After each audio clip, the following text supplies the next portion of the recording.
किसी लड़ाई को लड़ने के लिए एक व्यक्ति काफी नहीं होता है। कई लोग साथ में जब मिलकर लड़ाई लड़ते हैं तो वो लड़ाई जीती जाती है। ऐसे ही भर्ती की जो लड़ाई थी, उसको रद्द करवाने की जो लड़ाई थी, वो कई लोगों ने मिलकर एक साथ लड़ी। किसी ने न्यायिक स्तर पर, किसी ने धरना देकर, किसी ने अपने समर्थन के साथ, और तमाम कई सारी चीजें हुई जब जाकर अब एसआई भर्ती रद्द हुई है। लेकिन जो इसके विरोध में है, वो केवल और केवल हनुमान बेनीवाल को गालियां दे रहे हैं, अपशब्द कह रहे हैं और उन्हें गलत बता रहे हैं। सोचने वाली बात यह है कि केवल हनुमान बेनीवाल के धरने और प्रदर्शन से ऐसा ही भर्ती रद्द नहीं हुई है। न्यायिक तौर पर कई सारी चीजें हुई है, कई प्रूफ्स दिए गए हैं एसओजी द्वारा, और इतने महीनों की इस प्रतिक्रिया के बाद ये फैसला लिया गया है कि ऐसा ही भर्ती रद्द होगी। लेकिन तमाम जो विरोध अभी भी हनुमान बेनीवाल पर लगाए जा रहे हैं, वो क्यों लगाए जा रहे हैं और बाकी लोगों पर क्यों नहीं लगाए जा रहे हैं, ये जानेंगे आज इस वीडियो में। नमस्कार, आप देख रहे हैं द फैक्ट इंडिया। मैं हूं अंकिता और मेरे साथ मौजूद है वरिष्ठ पत्रकार वरुण बंसाली।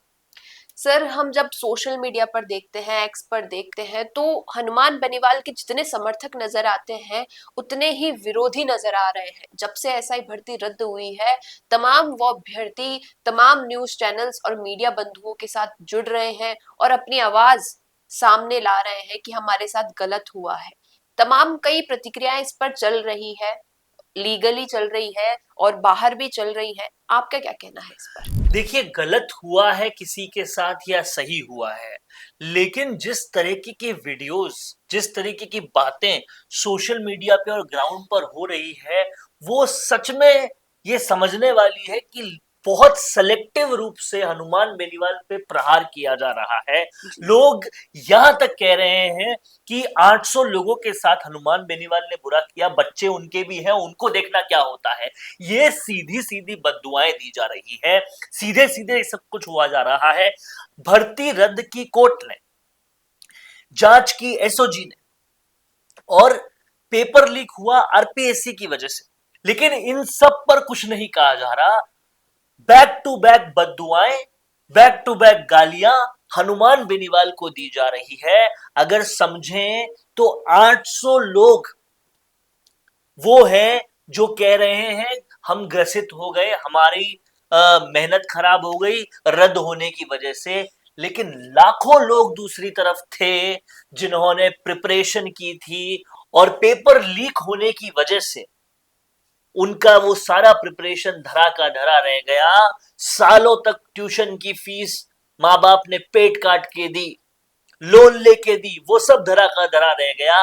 तो हनुमान बेनीवाल ने तो उन लाखों लोगों की रिक्वेस्ट पे धरना दिया था, प्रदर्शन किया था, ताकि लाखों लोग सेफ हो सके।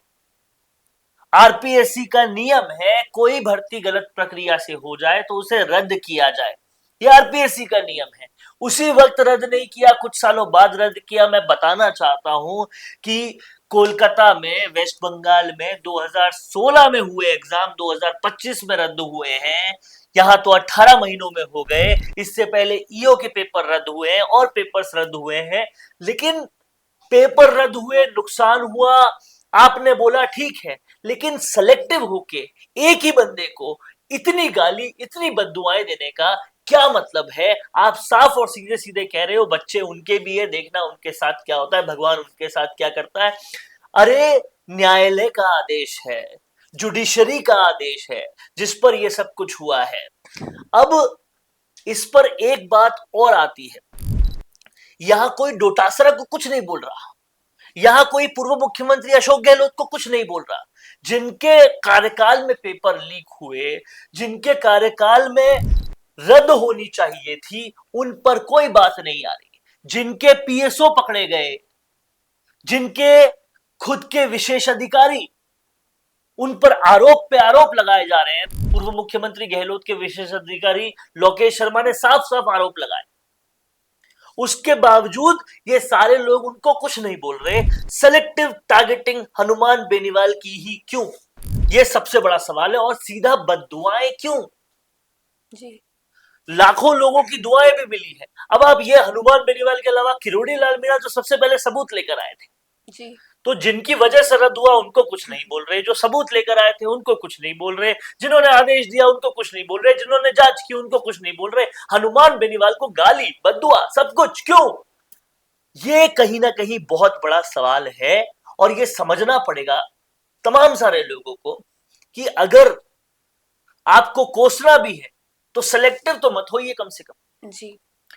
और सीधा सीधा कोई नेता जो रात को सो भी नहीं पा रहा, लगातार लगातार विपक्ष की भूमिका निभा रहा है, वो चाहे संसद में झालावाड़ का मुद्दा हो तो हनुमान बेनीवाल उठाते हैं, जोजरी का मुद्दा उठाते हैं लूणी का, बजरी माफिया का, सबका मुद्दा वो उठाते हैं। कांग्रेस को जो विपक्ष का काम करना चाहिए था, जिसको 70 से ज्यादा सीटें दी, वो काम नहीं कर रही, वो काम हनुमान बेनीवाल कर रहे हैं। आप उन्हीं को सिलेक्टिव होकर गाली दे रहे हैं। आप ये नहीं समझ रहे कि विपक्ष कौन है? कांग्रेस है, 70 से ज्यादा सीटें, लीडर ऑफ अपोजिशन किसका है? कांग्रेस का है। आपने क्या किया? क्या किया जूली ने, क्या किया डोटासरा ने? क्यों क्यों कुछ नहीं किया उन्होंने? उनको कुछ नहीं कहा जा रहा। बिल्कुल। और उससे भी बड़ी बात यह है कि जब बात क्रेडिट देने की आती है तब तो कहते हैं हनुमान बेनीवाल को किस बात का क्रेडिट, ये तो अदालत ने किया है। लेकिन जब कोसने की बात आती है तो सबको भूल जाते हैं, केवल हनुमान बेनीवाल को ही कोसना है, बद्दुआ देनी है, गाली देनी है। ये कहां तक ठीक है? जी। वहीं सर हम देखें तो जो एंटी गैंगस्टर टास्क फोर्स की बात करें या फिर स्पेशल टास्क देखिए, फोर्स ये की आपने बात बहुत करें। सही मुद्दा उठाया है। सीएम भजनलाल शर्मा के दो मेजर चीजें थी। जैसे ही वो सीएम बने, जैसे ही राजस्थान की कमान संभाली, उन्होंने एक तरफ एसआईटी बनाई जिसको लीड कर रहे हैं एडीजी वीके सिंह, और दूसरी तरफ उन्होंने एंटी गैंगस्टर टास्क फोर्स यानी कि एजीटीएस बनाई जिसको लीड कर रहे हैं दिनेश एमएन। अब सोशल मीडिया पर लगातार ये आरोप लग रहे हैं कि दिनेश एमएन ने हजारों लोगों की जांच कर ली और वो एंटी गैंगस्टर टास्क फोर्स बढ़िया तरीके से चला रहे हैं। बिल्कुल। लेकिन यहां पर वीके सिंह जी को 800 लोगों की जांच करनी थी और उन्होंने कह दिया ये जांच नहीं हो सकती, इसलिए इस भर्ती को रद्द करो, और उनके इस अपील पर कोर्ट ने एक्शन लेते हुए रद्द कर दी। तो सोशल मीडिया पे लोग कह रहे हैं कि दिनेश एमएन ज्यादा प्रोडक्टिव हैं बजाय कि वीके सिंह के। जी। इस तरह की चीजें हो रही है, लेकिन कोसा उनको भी नहीं जा रहा, गाली उनको भी नहीं दी जा रही, केवल हनुमान बेनीवाल को ही क्यों?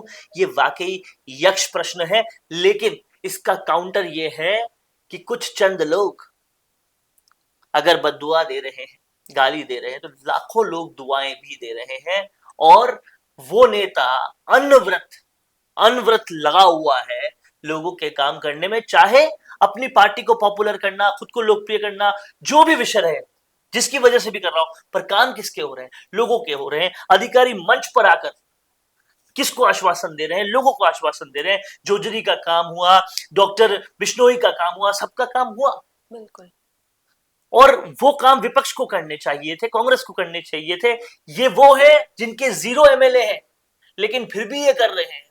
उस बात का कोई क्रेडिट हनुमान बेनीवाल को नहीं मिल रहा जी। लेकिन गाली मिल रही, बद्दुआ मिल रही। ये कहीं ना कहीं बहुत सेलेक्टिव होना गलत है और इस गलती को पहचानना चाहिए। अगर आपको पता है कि कोर्ट का विरोध नहीं किया जा सकता, आप सिर्फ डबल बेंच में जा सकते हो, धरना नहीं किया जा सकता, डबल बेंच में आप जा रहे हो लेकिन फिर भी गाली हनुमान बेनीवाल को दे रहे हो, विच इज रॉन्ग। हाँ, बिल्कुल सही आपने कहा सर। और दूसरी ओर हम देखें तो जो नागौर के लोग हैं, जो अभ्यर्थी नागौर से आते हैं, उनके वीडियोस आप देखें ट्विटर पर, जहां पर वो ये कहते हैं कि हमने तो वोट दिया बेनीवाल को कि हमारी लड़ाई लड़ेंगे, लेकिन इन्होंने तो हमारी रोजी रोटी छीन ली है। देखिए, यहां पर मैं आपको बताऊं कि वीके सिंह जी ने फैक्ट इंडिया को दिए हुए इंटरव्यू में बहुत क्लियर बात कही कि जब लीक हुए हुए पेपर में कोई पेपर पास कर सकता है, आप सोचिएगा, अगर कोई पेपर बन रहा है उसको लीक कर दिया गया, बहुत लोगों के पास लीक होके चला गया, तो उन लोगों की रैंक आनी चाहिए। जी। ऐसे में ईमानदार कैसे पास होगा? लेकिन जिसने उस सर्कमस्टेंसेस में पास कर लिया ईमानदारी से, तो वो फिर एग्जाम पास नहीं कर सकते, आसानी से कर सकते। और आपने इतने साल तो ज्वाइनिंग ली, पैसा भी लिया, वेतन भी लिया, फिर से एग्जाम दे दो, दूध का दूध और पानी का पानी हो जाएगा। लेकिन वो ना करके आप क्या कर रहे हो? गाली दे दो। जी। कोर्ट का ये कहना था कि पहचानना बहुत मुश्किल है कि कौन ईमानदारी से पेपर देकर आया है और किसने घपला किया है। और अगर लंबी प्रक्रिया चलती रही 800 लोगों की जांच करने में, तो कई लोग ऐसे भी थानेदार यथावत रहेंगे जी जो घपला करके आए हैं, और जो घपला करके थानेदार बन जाएंगे वो आगे कितना घपला करेंगे, जनता का कितना नुकसान करेंगे, ये भी समझने वाली बात है। इसलिए भर्ती रद्द की जाए, और वो लोग जो एज बार हो रहे हो उनको भी नई भर्ती में अनुमति दिया जाए कि वो भर्ती में अपना एग्जाम दे सकते हैं। तो जी कहाँ दिक्कत है? जिसने पेपर चोरी में निकाल लिया वो यहाँ तो निकाल ही सकता है, लेकिन ये सारे लॉजिक्स अपनी जगह पर हैं। सेलेक्टिव गाली देना फिर भी गलत है। जी। तो अब सवाल आपसे है कि जो तमाम ट्विटर पर वीडियोस सामने आ रहे हैं और जो प्रतिक्रिया हनुमान बेनीवाल के खिलाफ चल रही है वो किस हद तक सही है और गलत?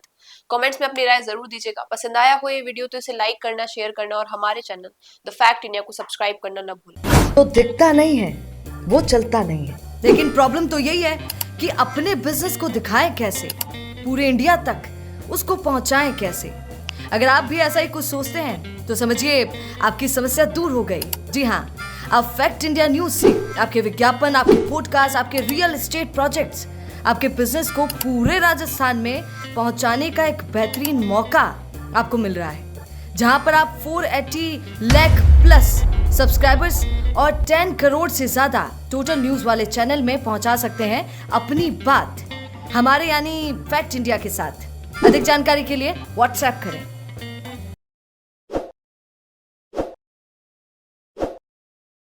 ताज़ा खबरों के लिए विजिट करें द फैक्ट इंडिया की वेबसाइट और डाउनलोड करें द फैक्ट इंडिया ऐप।